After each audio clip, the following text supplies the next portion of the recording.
This is Pet Life Radio. Let's talk pets.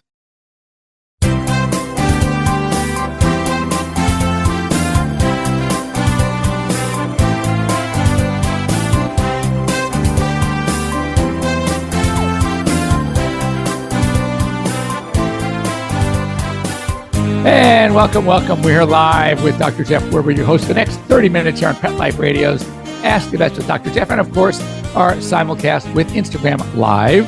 We're here for you. We're here for your pets. I'm waving as we're talking. So this show is only there because of you. So ask us questions. I want to get a hold of you. You can get a hold of me easily. It's free. Free advice. You don't complain about free. And there's no strings attached on this free. So how to get a hold of me, 877-385-8882. Once again, 877-385-8882. Or, of course, you can join us here live with your pets on Pet Life Radio. You go on to petliferadio.com, click on shows, go to Ask the Vets with Dr. Jeff, and the Zoom link, there's a Zoom link left for you. Just click on that link, and you will be here live with me. Here on Instagram, just as easily, you just have to be here, which you are already. So any questions, load them up and ask away. Really anything. It doesn't have to be a problem you're having. Give us an update, something that happened with your pet in the last couple of weeks that you want to share. Hopefully good news. But this is, all the stuff that we really need to see to kind of help you just in general, just take a better care of your pets. And that's really why I'm here. So interestingly, I've had a couple of cases lately. In fact, here's one. I don't know if it's happened with you, but for recently, I'd say in the last, but both either direct calls to me or on AirVet, I've had at least 4 calls this week or within the last 10 days on chicken bones. Whose dogs are eating chicken bones? And they want to know, what do they do? What should they do? And then last night I had one we're going to talk about. I wanted to get more information for you, and I'm going to, but we need to talk about this one too. It was a chocolate-covered raisin. Let me repeat, a chocolate-covered raisin. And we're going to go talk about raisin and grape toxicity because it's something that is of concern, but it's still a puzzle. It's a puzzle to many. So let's talk about the chicken bones. If your dog, we always say no poultry bones for a reason, is because they're very soft and they splinter easily. And what happens is they can actually, on their way down, the biggest damage they can do is to the esophagus. But once it's in the stomach, you do not want to make them vomit, because if they got down without causing any damage or cutting or slicing into the esophagus, you don't have the same guarantee it's not going to happen on the way back up. So once in the stomach, you're usually out of the woods. They're usually not big enough to cause an obstruction. What I recommend sometimes is giving them something that is very bulky, like a big piece of bread, to maybe soften up and cover up the edges. So if it does get through the pylorus, which it will, then and start coursing through the small intestine into the large intestine. Once it's in the large bowel, usually things don't obstruct anyway. But the key here is because they're soft, they also are more digestible from the very strong acidic digestive juices in the stomach. So if it gets into the stomach, you don't have to worry. So to my friend Sammy, who called last night, and anyway, there's the answer. Now, raisins, there's a question coming in. Found out that an outside mouse got into our house. I think that it went near the dog's food. So my dog had a reaction to eating from her food, and it wouldn't go away should she be on antibiotics. So it's unlikely. If the mouse had some weird disease, then that would, just because the mouse ate from the food, it shouldn't be a problem. If you want to be a little more cautious and nervous, toss that bowl away. Now, if it got into a big bag of food, well, that's happened to me as well. I don't worry. Now, if you see a lot of rat or mouse feces in the food, then you want to throw the food away. But one of my dogs, I store some big bags of food in the garage. One of my dogs got into the garage and made a little hole, helped himself to the food. Well, to a lot of the food. He was a Labrador. It's very easy to tell. When you see a male Labrador who's 12 years old and looks pregnant, you know he ate a lot of the food. So anyway, through the hole, I saw little drops, I assume it's a mouse. It doesn't bother me. But if you really want to be neurotic and you want to be extra, extra careful for whatever parasite the mouse might be carrying, and heaven forbid the dog should eat some of the feces, then it might be not a bad idea to just toss the food and buy a new bag. Yeah, it's not terrible. Anyway, the other thing, raisins and grapes. Let's talk about that for a second.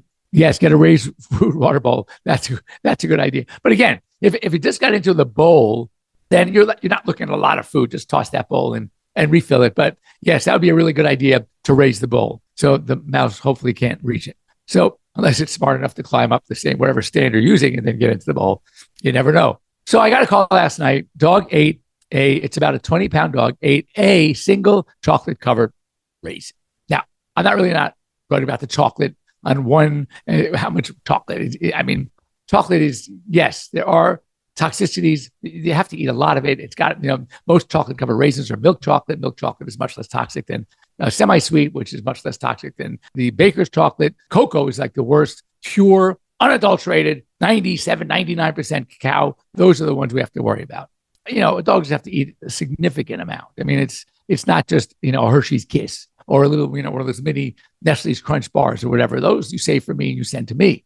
But anyway, so the raisin and grape, this has been an issue for a while. And I just put a call into my good friend, Justine Lee, who also has a show here on Pet Life Radio. She's double boarded in veterinary toxicology and emergency medicine and critical care.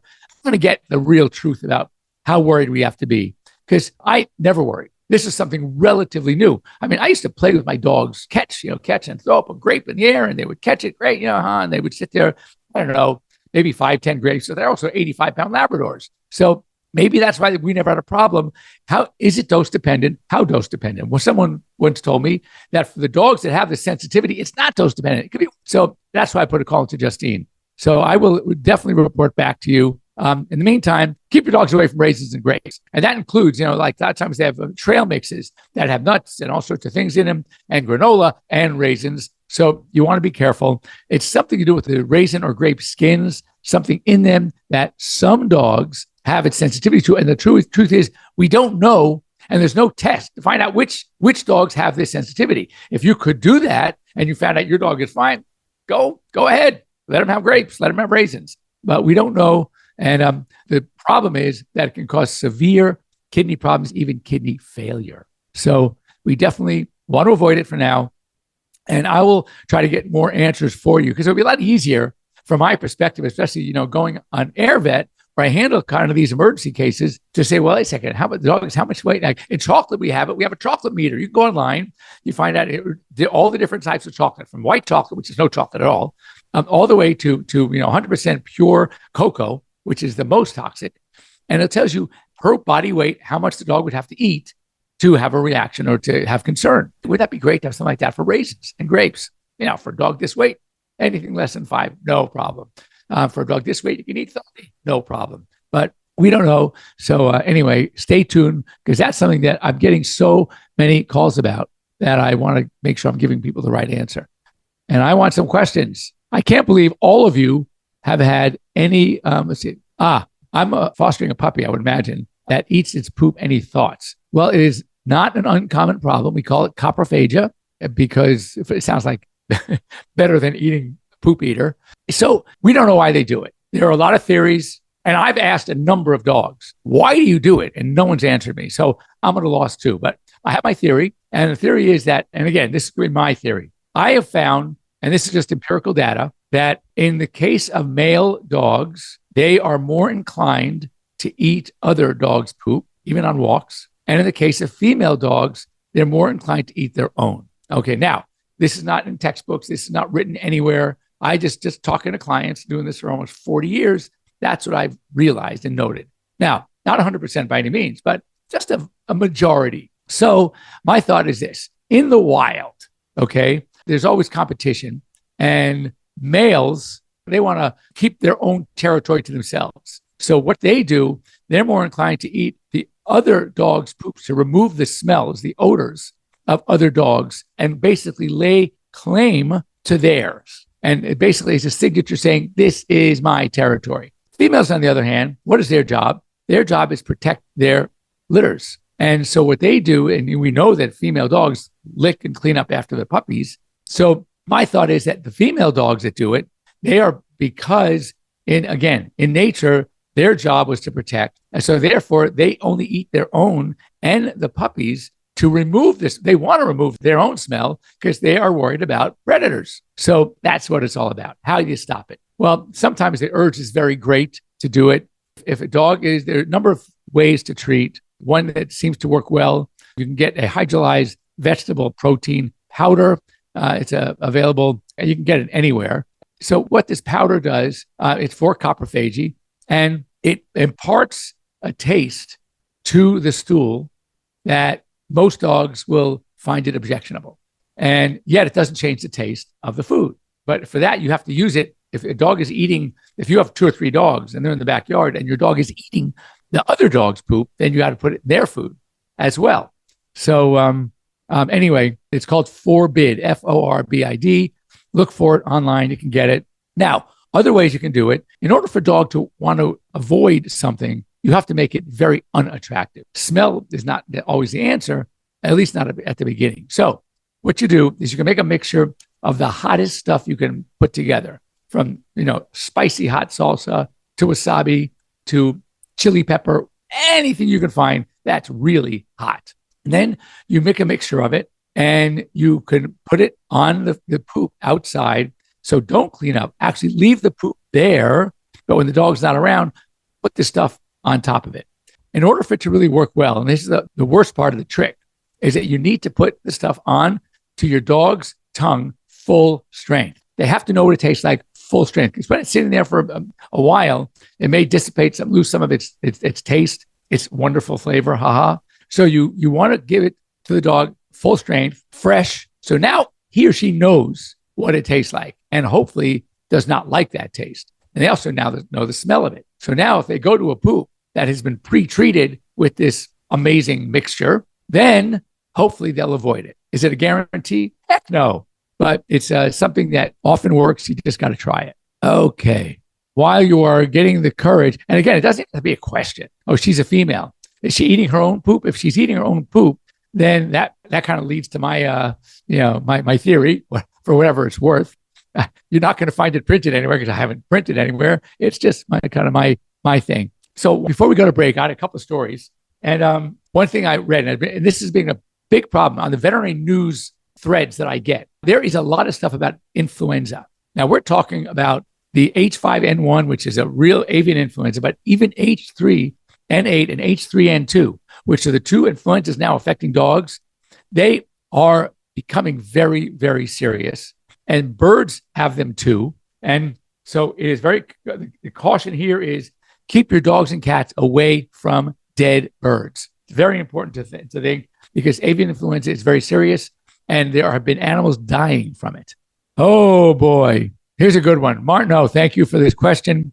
And again, mind you, I'm in nobody's back pocket here. The question is, good morning. Do you recommend insurance? My dog's insurance keeps going up in price because it's so expensive. I ended up canceling it. So I will give you my tagline. Your pet is going to need it the most when you don't have it. That's Murphy's Law. So I recommend something. Now, there are a lot of insurance companies that are good, some that aren't so good. I'm giving you the cautions. Do your homework. I don't usually like the ones that have the wellness packages. I think that you're spending more, but it is something that some people feel more comfortable. You really want to get accident insurance or sickness insurance, and it's a very good thing to have, but make sure that you're covered because a lot of things are not going to be covered. Anything that is remotely hereditary or congenital, a lot of the companies say, no, we don't cover it. So how things are worded is important. Things like dentistry. You can have rotting teeth causing major disease. And if you go in for dentistry, which you have to do, they say, oh, we don't cover dentals. No, but in this case, it wasn't a dental. It was actually saving this is a problem. So I've had dentals before. We didn't do that. This is not a dental, quote unquote dental.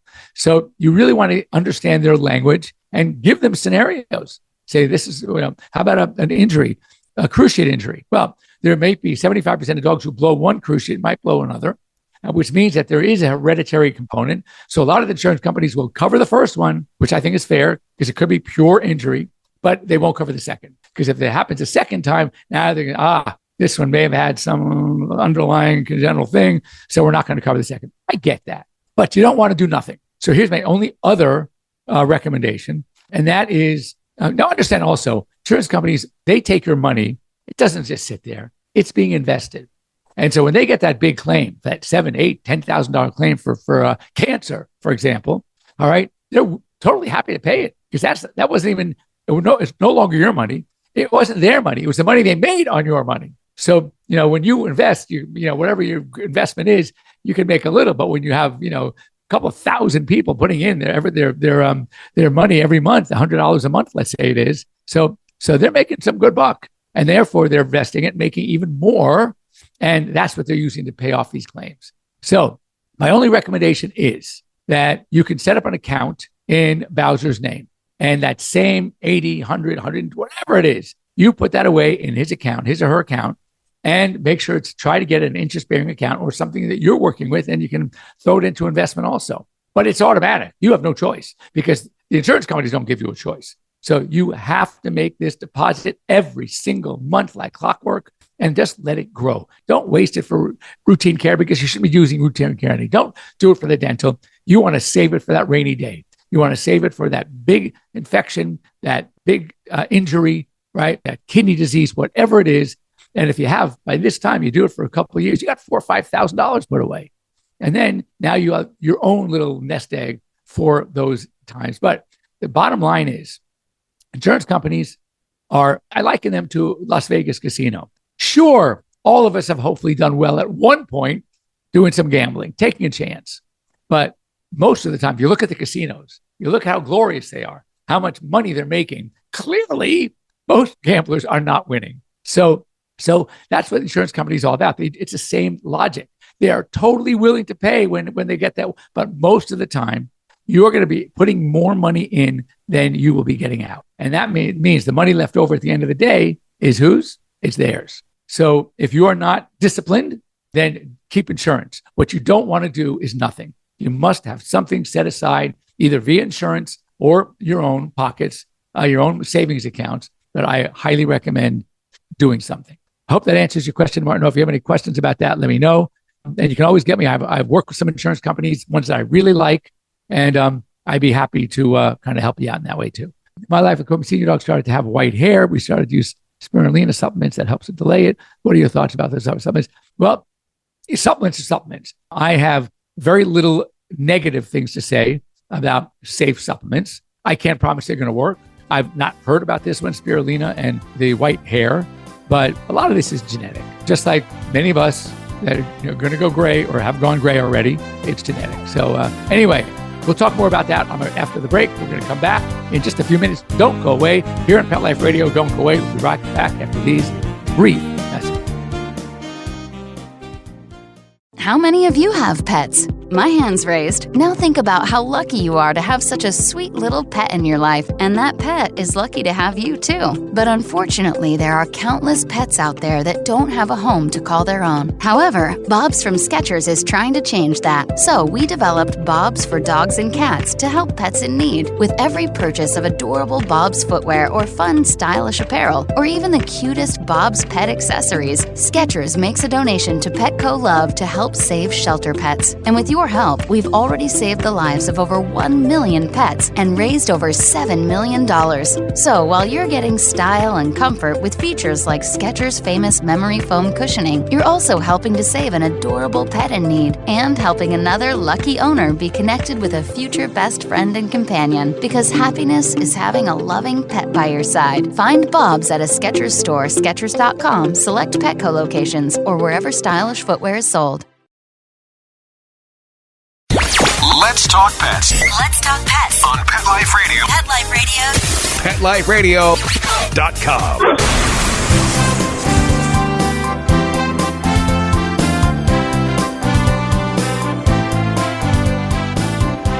Okay, and we're back. So I just did a quick thing for Instagram on summer hazard lilies. Be deadly to cats, can make dogs sick. Sago palm, deadly. Ocean water, too much salt, has problems, neurologic problems. And obviously we talked about some fleas, ticks, mosquitoes, things like that. So this was posed to me as a veterinarian, the most dangerous animal on the planet. By that I mean the animal that kills more people every year than any other animal. Okay, and the answer, any ideas? I'll have you think about it, but unless you give the right answer. So we're going to go with number 2 because that's what I want to know, because I thought it was number 1. Didn't even think. I wasn't even thinking about this one. Number 1, it's really not an animal, it's an insect, the mosquito. Through malaria, more people die of malaria every year from that little teeny mosquito.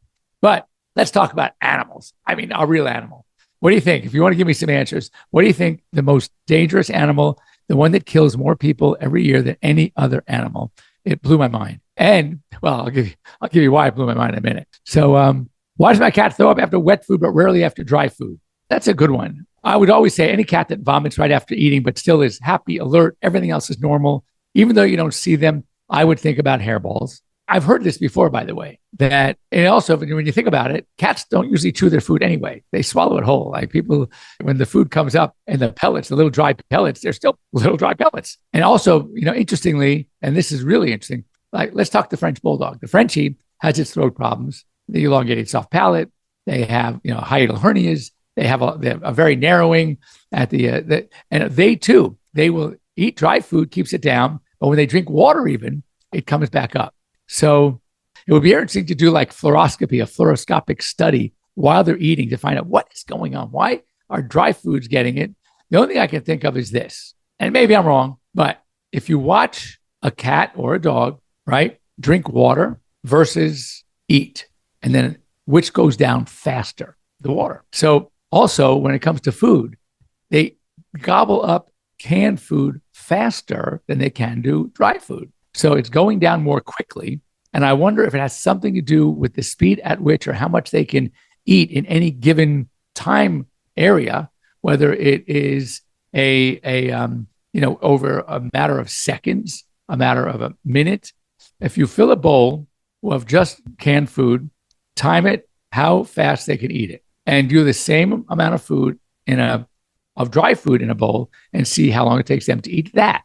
If they eat the wet food faster, which is my hunch, that's my theory, then maybe it has to do with that, how much they can gobble up, and so they can eat it so much faster that it gets blocked, trying to get in from the esophagus into the stomach, and therefore it comes back up. So anyway, so Nipfree says ticks, all right? The hippo, right, tick, it is the hippo. Hippopotamus, now what's so interesting about the hippo is that they're herbivores, they eat meat, and yet you think they're so adorable with their young. And when I was in safari, I have so many pictures of hippo moms and dads teaching how they can dislocate their jaw and open their mouths almost. And we can only go so far, right? They can go almost backwards. When they want to be fast, they can be fast, and they chase you to kill. It's unbelievable. And there's those cute little hippos. You go to Disney World or Disneyland, and you see the Jungle Cruise, and those hippos, they're cute with the little wiggly ears. All right, no, they are nasty, mean animals, and you got to be really, really careful, because what's so unique about them, it's not like they're killing for the food. They don't eat meat. They're killing to kill. So anyway, no, it's not cats, not ticks. Though ticks I could see would be a good one, because there are a lot of tick-borne diseases also, but not as deadly. Steel 94, let's hear your question. Other brands that are better than others for heartworm meds. So for heartworm, well, let's put it this way. On the isoxazolines, which are the flea and tick products, two of them, and that is Credelio, also has Credelio Plus, and Simparica also offers Simparica Trio. The Plus and the Trio are flea, tick, and heartworm. Now, as far as regular heartworm prevention, I've always used, and again, I'm not endorsing any of them. If they want to paint, I'm just kidding. No, I'm not endorsing any of them. HeartGuard and Interceptor seem to be the two most popular. There's also one called ProHeart 6 and ProHeart 12, which are injectables. One for 6 months, one for 12 months. I've not used them. I understand they're pretty expensive, so I can't tell you for sure. But I know that most of my clients, I've always used in the past, for my dogs, I've used like HeartGuard or Interceptor, whatever was available. But what I would for sure recommend before starting a heartworm preventative, especially if you've not used one before, please get your dogs tested first. It is less of a serious problem with the newer heartworm preventatives. But in the past, when we were using some of the chemical heartworm preventatives, like Filaribits, it was daily, and it was dangerous to use them in a dog that was already heartworm positive. So you want to make sure before you start that your dogs are heartworm negative. So keep that in mind. 13-year-old German Shepherd, currently having trouble walking on Vetprofen, 100 milligrams every 12 hours, and he got penticillin. Okay, so, well, first of all, 13-year-old Shepherd, pretty darn good. And I would say it's two things. Number one, is hip dysplasia or something called lumbosacral instability. Hip dysplasia, very common in shepherds. LS disease, lumbosacral disease called cauda equina syndrome, also very common. However, German shepherds are known for one other condition. And by the way, if he's just starting to get it now at 13, you are darn lucky because it usually hits earlier, and that is degenerative myelopathy. And they get very, very weak, starts in the hind end, slowly progresses upward until they can barely get up at all. As I said, for it to start to 13, if it is that. So what I do is it's a kind of a rule out. If it's the condition is slow and progressive, then I would think hip dysplasia, but that's easily detectable by X-ray. If the hips are gorgeous and there's no LS disease, which you can also see by spondylosis at the lumbosacral junction, then it's degenerative myelopathy. There's no test for it.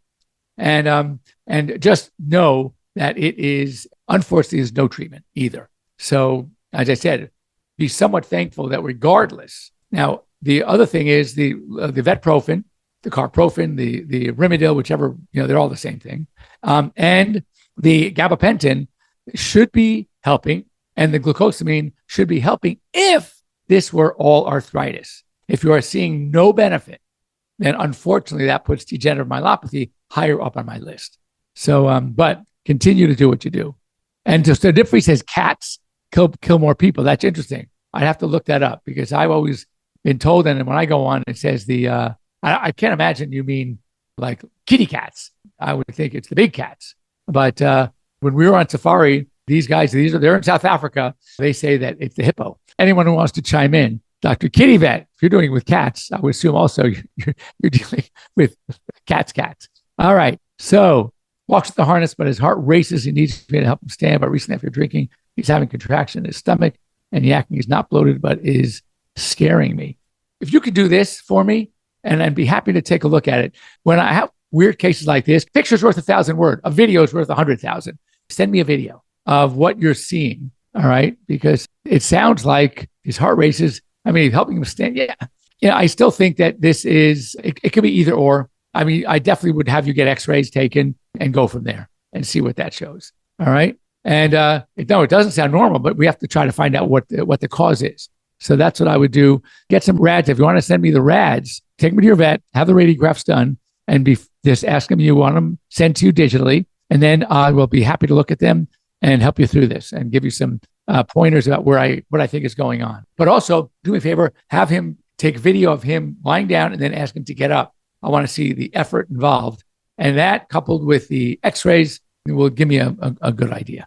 As far as the little Frenchie, thank you, by the way, I would have to see the bumps. Are they scratching? If it was mites, I would imagine very itchy. The mites that would do this typically are scabies, Sarcoptes mites, very, very pruritic. And it doesn't sound like demodectic mange. So I'm not sure about the mites, but it could be many, many different things. So I would, if this week or next, if they're getting worse, bring them in and let me take a look. I'll be able to evaluate. We may want to do a skin scraping on her and see what's going on, but it could be so many different things. And Frenchies, they have so many different problems. That's why I love them. So yeah, I've had them before that will get hives. Because they're very allergic dogs, they can get hives pretty easily. I'd want to see what these lumps, what they look like. Paw licking. Okay, so we'll get to this, and we have to end the show. I know Mark is probably giving me the evil eye. So the question is, what is the cause of paw licking? So paw licking, many things.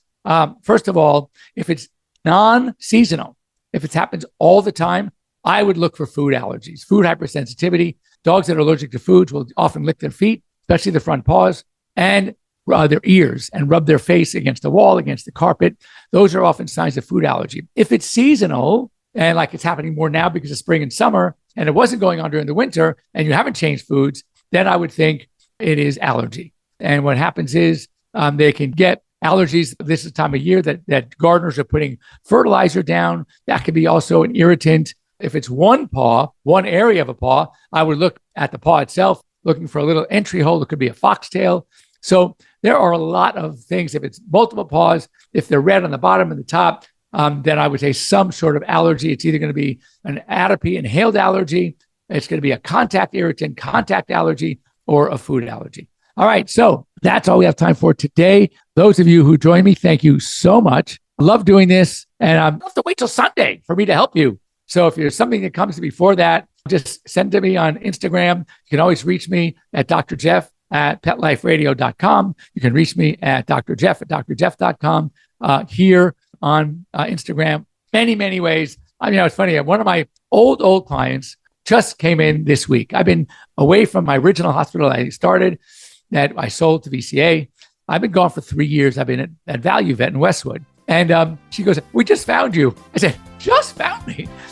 I think it's pretty hard not to find me. I'm getting people who are following me, and I don't want them to go find me. And you want to find me, and you couldn't. So anyway, I'm easy to get a hold of. So please take advantage of that. And we will see you all next week. Same bat time, same bat channel. Have a wonderful week, everybody. If you're in LA, great day today. So take advantage of that as well. And Mark, thank you so much. And we will be here same time next week on Pet Life Radio and Instagram. Take care. Let's Talk Pets every week on demand, only on PetLifeRadio.com.